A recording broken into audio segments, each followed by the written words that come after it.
Teenage pregnancy has been a thorn in most Kenyans' flesh for an indeterminate period, with scientific data still reflecting blinding numbers in some counties. For instance, the last demographic health survey denoted that Samburu County has the highest percentage, followed by West Pokot, Marsabit, Narok and Meru closing the top 5. This trend leaves Kenya with at least 15% of its women aged between 15 and 19 having been innocently made pregnant, and thus rendering their education advancement chances few and far between, like was in the case of Maureen Achieng, who dropped out of school in Form 3, a reflection she makes in retrospect. By the time I started dating, nilikuwa niko Form 3. Hiyo ilikuwa first term. Ndio nilianza kudate, of which pia hata sikuwa najua. Huyo boy alikuwa tu introduced kwangu na cousin yangu, cause cousin yangu alikuwa na date brother yake. So alikuwa tu introduced kwangu. Sasa tulipatana nikienda game. Sasa ikakuanga mazoea, nikienda game, natokanga game, nikienda kwao, tunakaa kwao alafu narudi. So that thing yenye, siku ya kwanza maybe anakudara, siku ya pili akanidara. Siku ya tatu nika give in acha nijaribu kitu. Ms. Achieng says she lives to regret her decisions of prematurely falling in love because what followed were unending pent-up tension throughout her life. Sasa nikakaa, it's like na feel vitu aziko, una feel kama unasikia mtu anakaa vibaya ama amepaka perfume mbaya, nikasema maybe niyo perfume nitaki, nikakaa for about 1 month. The young girl was in a state with herself, emotions running down her system, her face full of confounded expression, not sure what the world would make of her nefarious activities. Her bumping stomach became a laughing joke in her school. Mwana beshte yangu mwingine kasichana kakaniambianga, sasa nikamwulizanga siku nyingine, mtu akikuwa na ball ufeel aje? Akasema ufeel kama hataki watu, kama marasha imtaki sabuni, kama mtu ananuka jasho. Sasa hizo ndio vitu nilikuwa na feel, nikasema maybe niko na mimba, nikajiambia tu. Sasa siku nyingine hapo tukiwa choni nikamwambia mimi si feel poa, mimi si feel vizuri. Akaniambia si like uko na mimba.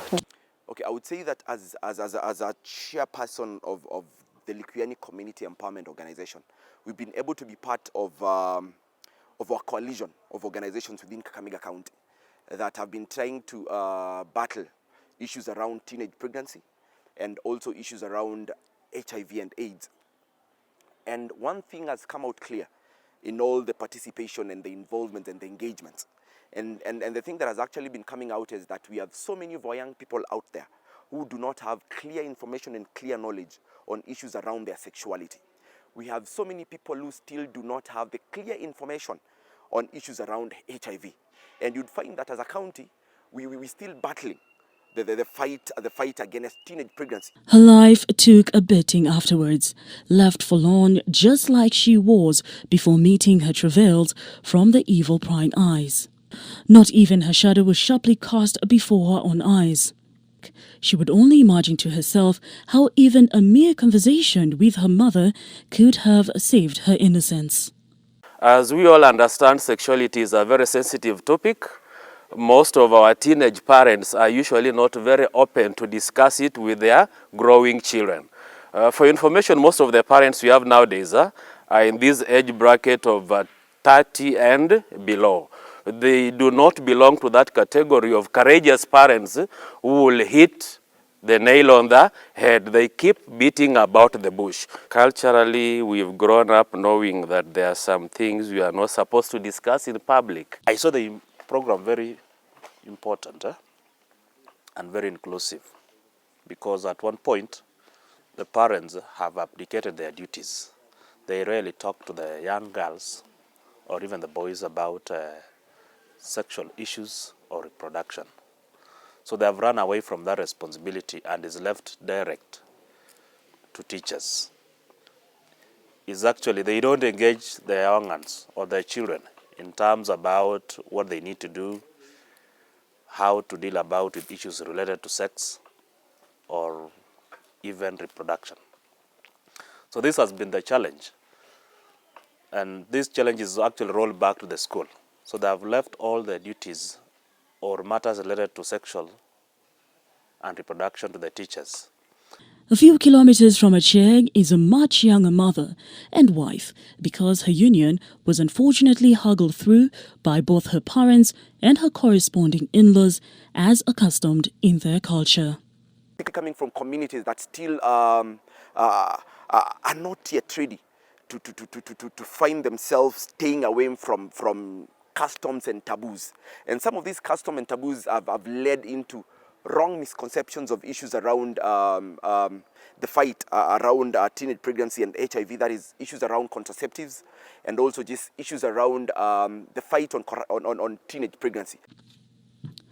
Euphrasia, not her real name, lost her career trail to an exercise she only can describe as awful. A visit to a man she instantly fell in love with just by the roadside meeting turned eventful and later bearing exhaustive results. Patana na baba mtoto, nilikuwa nashiriki hapo church hapa ya PG hapa hivi tu Mnaso. Sasa vile nilikuwa naenda nyumbani tukakutana naye, akaniuliza hivi naitwa nani, nikamwambia naitwa Fresha. Akaniambia tunaweza meet naye, mimi nikasema yeye hakuna shida. Tukaongea naye, alafu akaniambia ati tukuje tuende naye ni kwa nyumba. Tukaenda naye kwa nyumba, hata mimi sikuwa najua kitu yoyote. Mara siku ya pili ilikuwa Saturday, tena nilikuwa naenda Ilesi. Nikakutana naye, akaniambia hivi sasa, nilikuwa alinipigia simu, akaniambia hivi naweza kuja nyumbani. Mimi nikamwambia hakuna shida.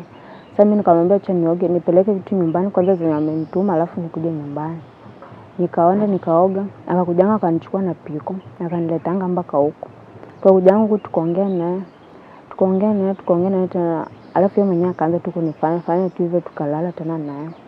Alafu ndio siku ya pili sasa tulikuwa tunaenda Haega. Tulikuwa tunaenda soko. Alafu tulikutana naye, yeye alikuwa anaenda kwa Siga. Akaniambia sasa tulikutana tu naye. Akaniambia ati mimi naona kama uko na mimba. Ile siku vile aliniambianga hivyo sasa nilishtuka. Hata sikuwa nimejua kama niko na mimba, hata sikuwa najua vile watu wanashika mimba, sikuwa nimejua. Girls were vulnerable, so young that they can't even take care of their own children. They haven't even understood their body anatomy. The reproductive system is not mature enough. And these girls, they normally experience obstetric complications. And most of them, they either lose their lives or they will lose the lives of their young ones. I became interested in comprehensive sexuality education as a service provider when I started getting these young girls coming into the facility. And some of them were coming with issues of STIs at a tender age. Some of them, we were seeing them coming with the cases of defilements when they are very young.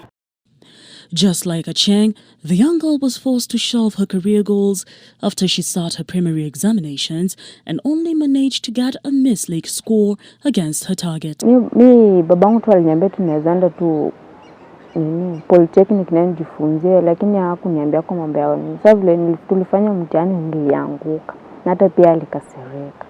Nilipata marks 126, lakini hata haikuwa furaha yangu. Not all of them are able to go back to school, but at least half of the group, they are able to go back to school. But some of them, because of poverty level and other issues, they are still at home.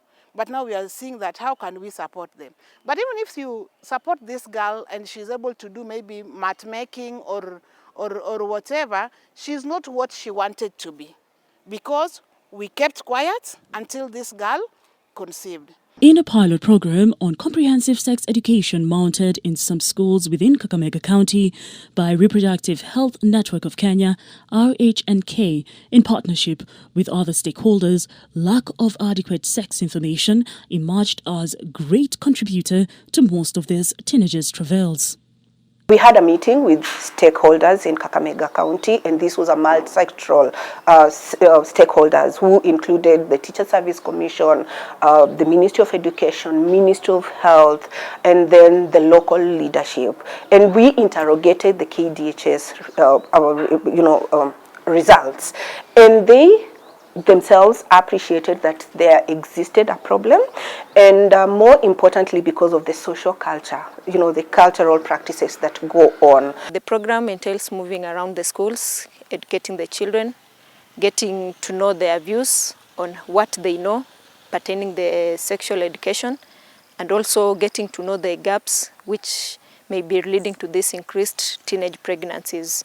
So in most of the schools that we visited, most of the things that we tackled, we had to talk to the children about getting to know about their menstrual hygiene, getting to know about the contraceptive, getting to know about relationships, their career, and also doing one to do with the general guiding and counseling of the youth. Coming of this program, I have seen the numbers go down drastically. So I believe that this program is really playing a very big role in reducing child pregnancies or early pregnancies in our schools. And it is my desire that you really get a multi-sectoral approach towards the childhood pregnancies in our schools, because as much as we could be working with the schools, but some of this problem could be caused by other factors. Our girls interact with so many other things, including social media. Sometimes on holidays, the girls go visiting their relatives, and that is where that problem sometimes emanates.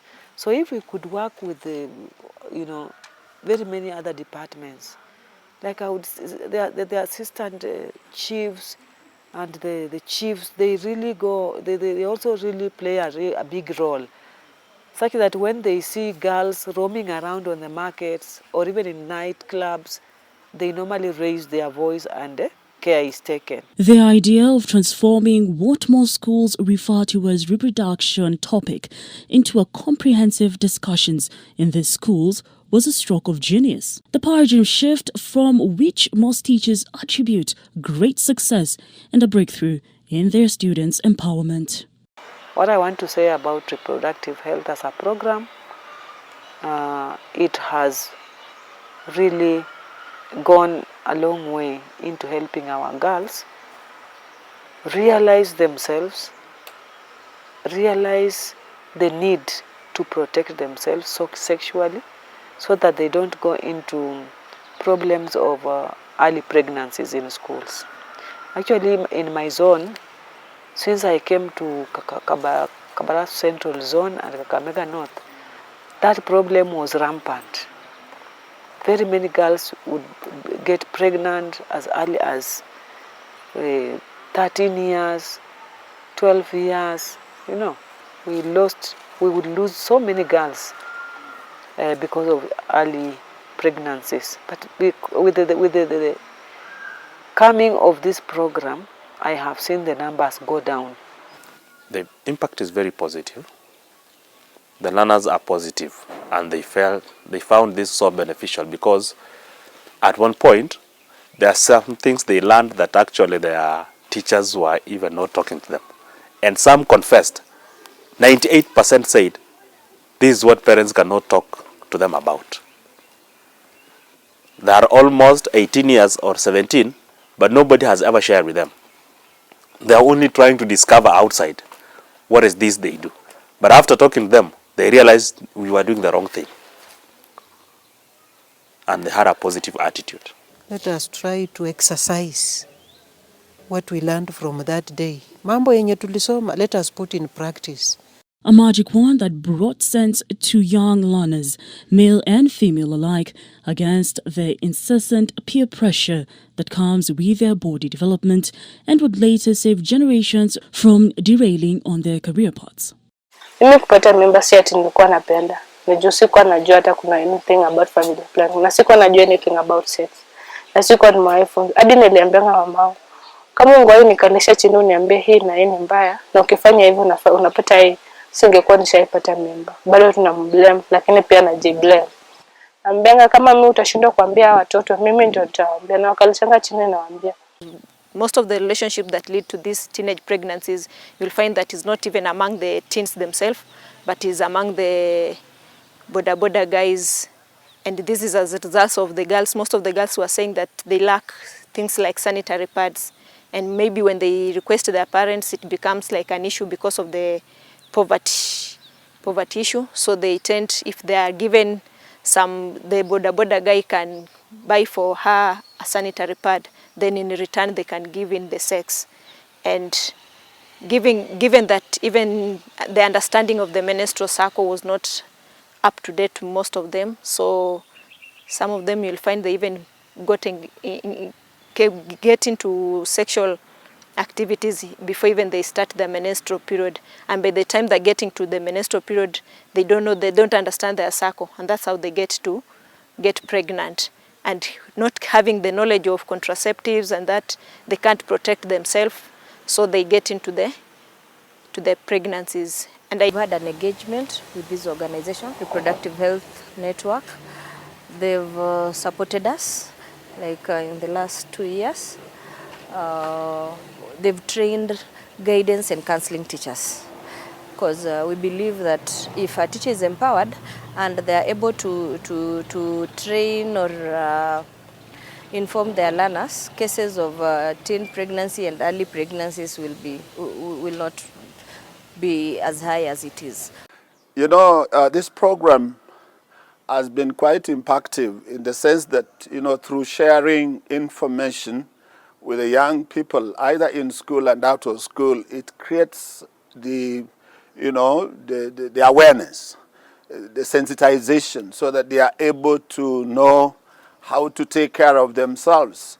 You know, information is power. The benefit of this program to me is that we are bringing more knowledge to more girls. Furthermore, the roll-up of this judicious program just comes at a time when social media is awash with illicit content that erodes majority of young minds, with many of them feeling ostracized from a people they once adored.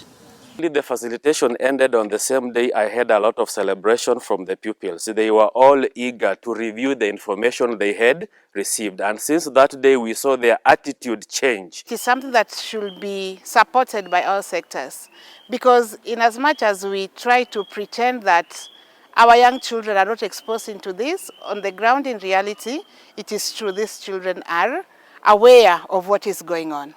What happened during our times and what's happening now is a bit different, because during those days we had aunties, we had uncles who are always there for us to be able to guide us, talk to us and take us through. But the current age that we are in, those aunties and uncles are missing in action. And if they are there, they're very busy. We brought parents on board because charity begins at home. And for us, we wanted parents to be, you know, the custodians of morals, if morals exist. But just ensuring as they bring up their children, they need to realize that there's a critical role they play in providing the right information to them. Wazazi ni kama wameogopa watoto wao. Kuwaongelesha imekuwa ngumu, lakini kupitia kwa hiyo mafunzo ninaona kuna mabadiliko.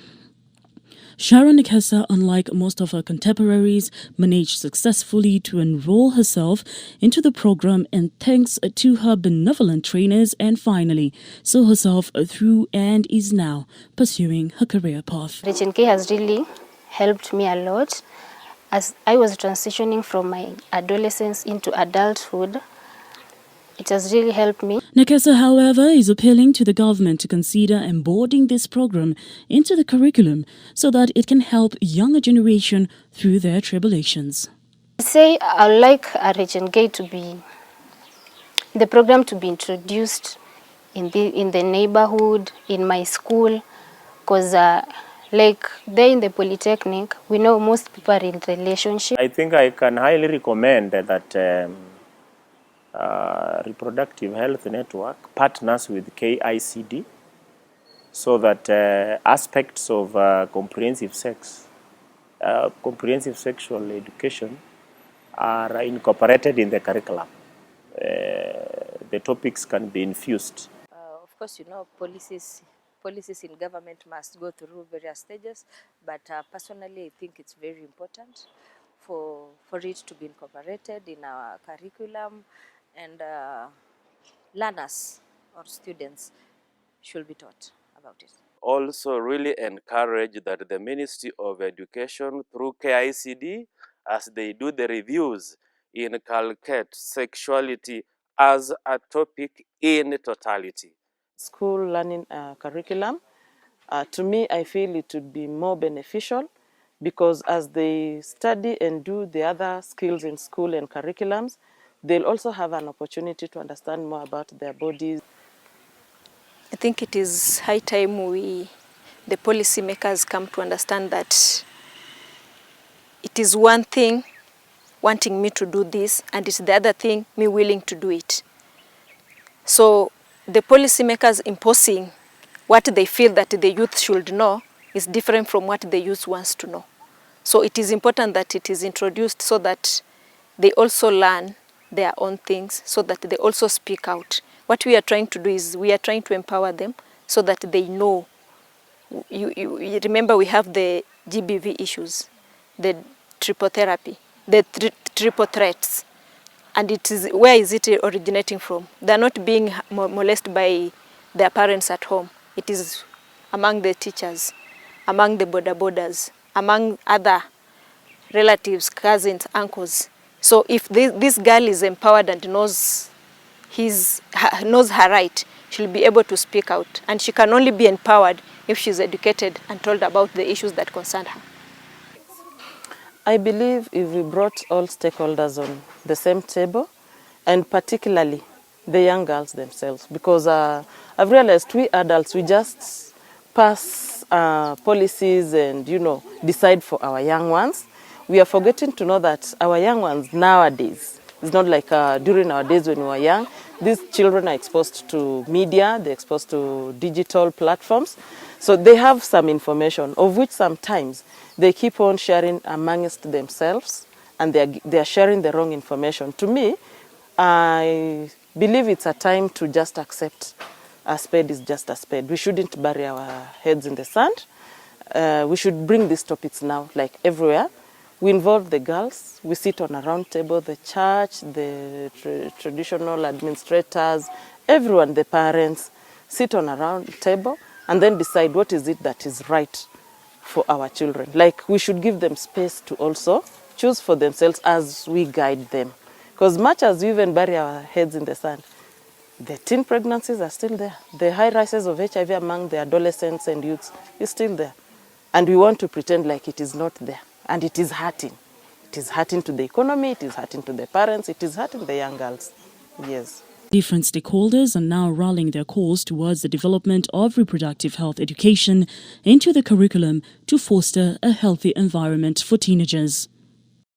Comprehensive sexual education should be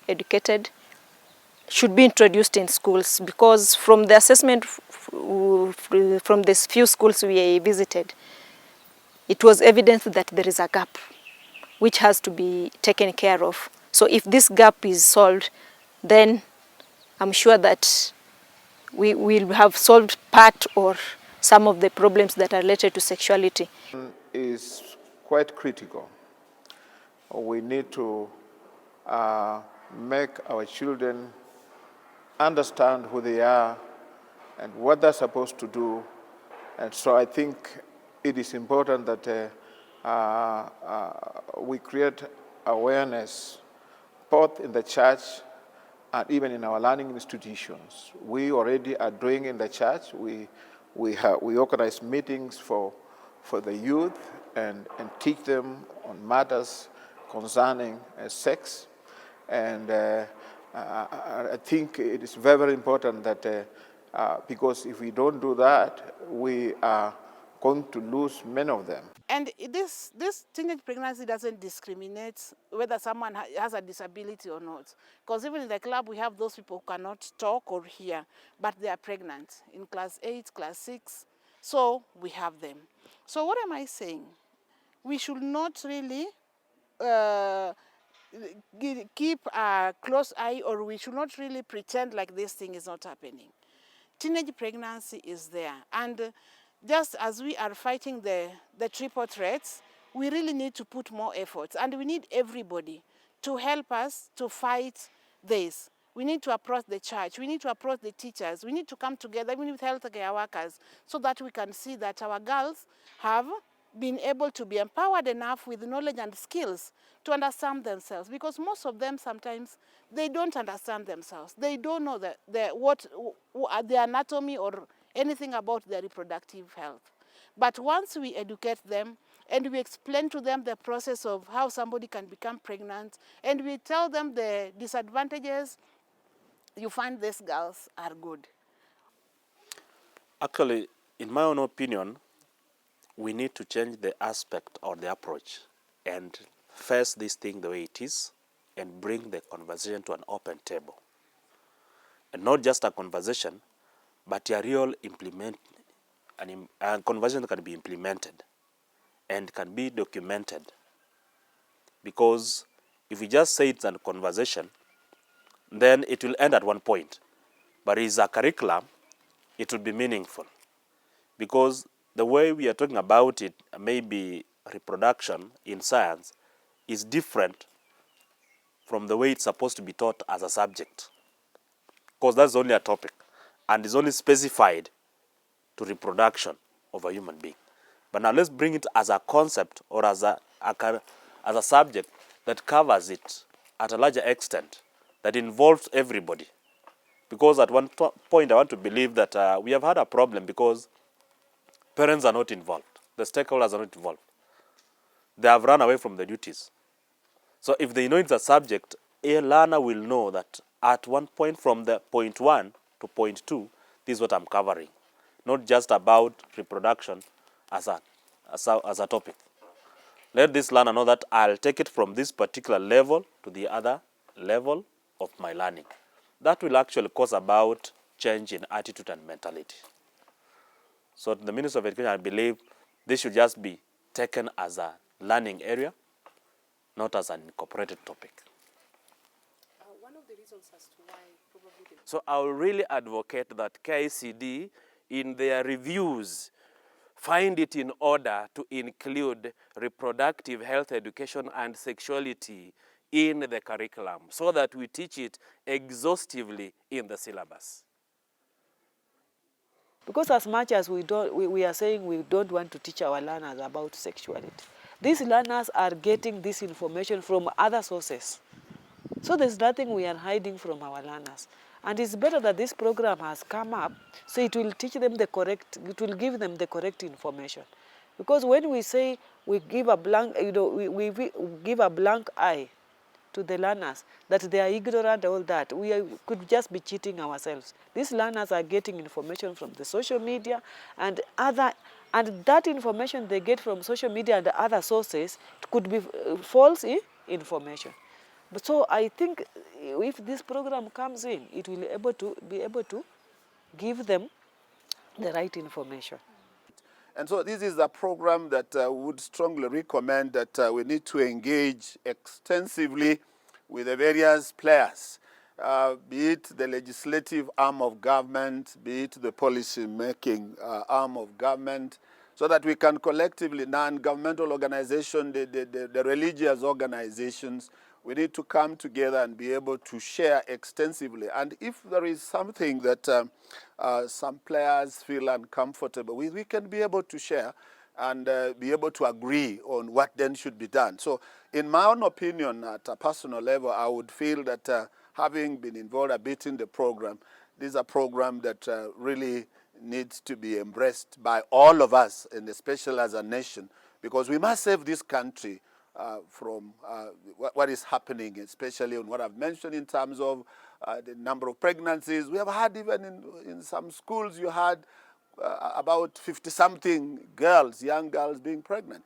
This is not a good thing to talk about. And of course, this will affect the government agenda in terms of addressing the issues of retention, the issues of access, the issues of transition, and so on. So this is something that we need to actually engage very elaborately with all stakeholders, bringing them together so that we can be able to chart the way forward and not actually burying our heads under the sand and running away from the realities of the time. This is a challenge with us, and we need to face it, and we need to address it as a nation collectively without leaving any stakeholder outside. So I recommend strongly this is something that we need actually to continue with after the piloting stage. Let's engage so that we can be able to agree, reach some consensus and embrace it through various dimensions. A blend of reproductive health in the syllabus remains an invisible savior to teenage challenges, married with competence-based curriculum, can help in mitigating the generational trends.